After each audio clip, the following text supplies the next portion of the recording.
आज यहाँ पर एकल अभियान द्वारा जो स्कूल संचालित होते हैं पूरे प्रदेश भर में, उन विद्यालयों के बच्चों का संभाग स्तर का खेलकूद प्रतियोगिता का समापन समारोह था, जिसमें पूरे प्रदेश के वो जसपुर कुनकुरी तक, इधर बस्तर दंतेवाड़ा तक के बच्चे शामिल हुए और उनका पुरस्कार वितरण समारोह में हम लोग शामिल हुए, उनको शुभकामनाएं दी और खेल के जगत में उन्नति और विकास करें, उनको शुभकामनाएं दिए हैं। और यहाँ जो गायत्री परिवार के तरफ से विद्यालय संचालित होता है, यहाँ पर कई कार्यक्रम होते रहते हैं, खेल कूद के भी और भी कार्यक्रम होते हैं।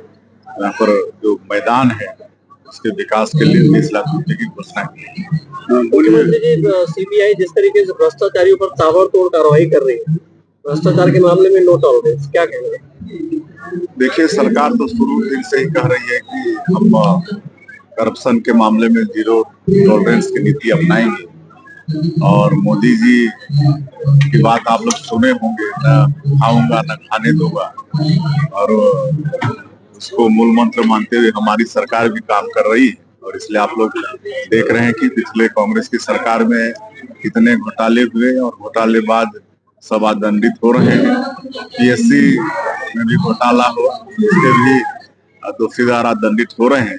तो यहाँ कोई भी जो भ्रष्टाचार करेगा वो बख्शा नहीं जाएगा। धान खरीदी में विलम्ब हो रहा है, तो नहीं, धान खरीदी में कोई विलम्ब नहीं हो रहा है और जो एक गतिरोध था उठाव में, वो भी दूर हो गया है। कल से उठाव भी प्रारंभ हो जाएगा। विपक्ष का आरोप है कि छत्तीसगढ़ सरकार को दिल्ली में बैठे भाजपा के नेता चला रहे हैं, इस बारे में क्या कहना है?